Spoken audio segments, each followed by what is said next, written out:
Matapos nga ang nakakapagod na laro noong Sabado ng gabi mga idol kung saan tinalo ng Denver Nuggets ang San Antonio Spurs, nagsalita si Nikola Jokic tungkol kay Victor Wembanyama.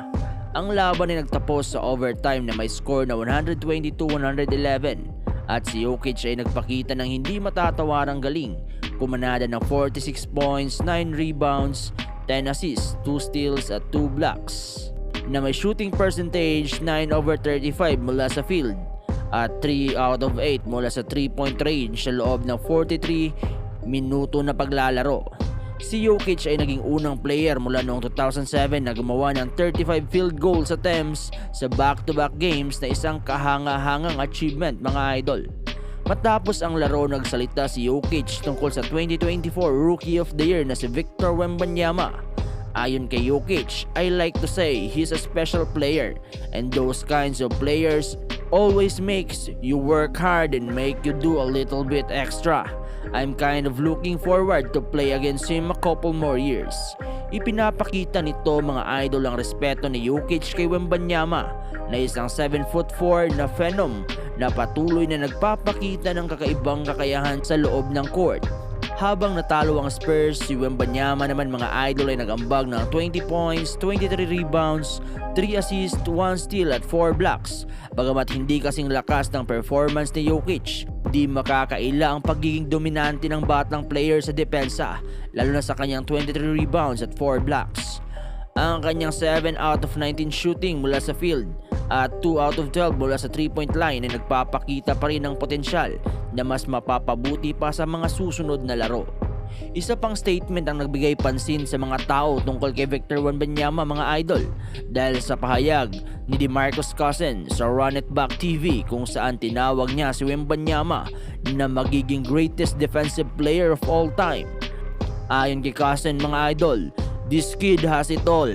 He can literally do whatever he wants on the basketball court.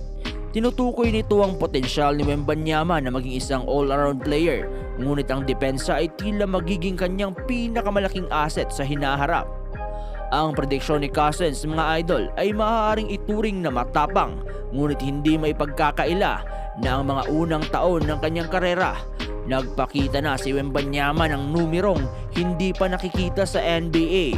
Sa kasalukuyan ng 7'4" na manlalaro ay nag-a-average ng 25.7 points, 10.7 rebounds at 3.9 blocks bawat laro.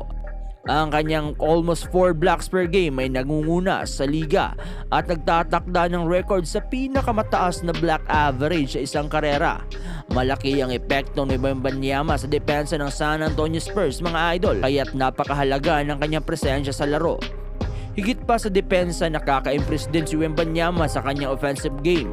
Sa unang 100 na laro ng kanyang karera, nakapagtala siya ng 225 3-pointers. Mas marami pa kaysa sa mga legend na sina Stephen Curry, James Harden at Ray Allen sa kanilang mga unang taon. Ang kanyang kakayahang mag-shoot mula sa labas habang pinoprotektahan ng rim ay isang bagay na hindi nakikita mula sa isang 7'4" na player.